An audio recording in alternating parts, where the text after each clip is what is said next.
Здравейте! Аз съм Теди Ангелова, спортен психолог, и днес искам да ви дам една техника, чрез която да противодействате на стреса, напрежението и блокирането преди състезание.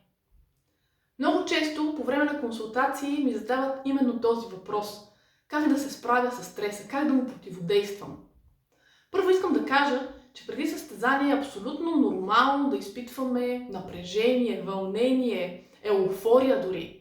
Нормално е да изпитваме физически симптоми, като сърцебиене, треперене на ръцете, сухота в гърлото. Това са естествени процеси. Предстартова треска. И в вълнението преди състезание няма нищо лошо.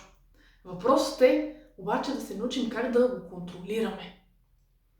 Един от най-бързите начини е чрез дишане. Затова ви съветвам, вземете си буквално 1 минута преди да излезете.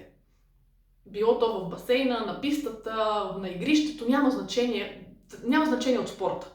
Вземете си 1 минута преди старта и си поемете 5, 6 до 10 пъти дълбоко въздух и издишайте бавно. Може да сложите едната ръка на гърдите, другата ръка на корема. И когато дишате, да се опитвате да дишате от корема. При вдишване корема да се издува, при издишване да се свива. Ръката на гърдите трябва да бъдат неподвижни. По този начин вие изпращате сигнали до мозъка, че се намирате в безопасност. Защото обикновено, когато сме под стрес и напрежение, ние дишаме плитко и очестено. Ние дишаме с гърдите. А това изпраща сигнали до мозъка, че се намираме в опасност.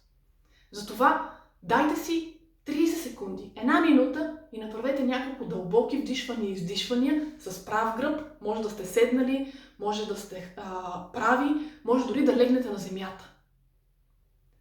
Уверявам ви, това ще има мигновен ефект върху вас. Колкото повече го тренирате, толкова по-добре ще започнете да се справяте в стресови ситуации и ще може да ги контролирате.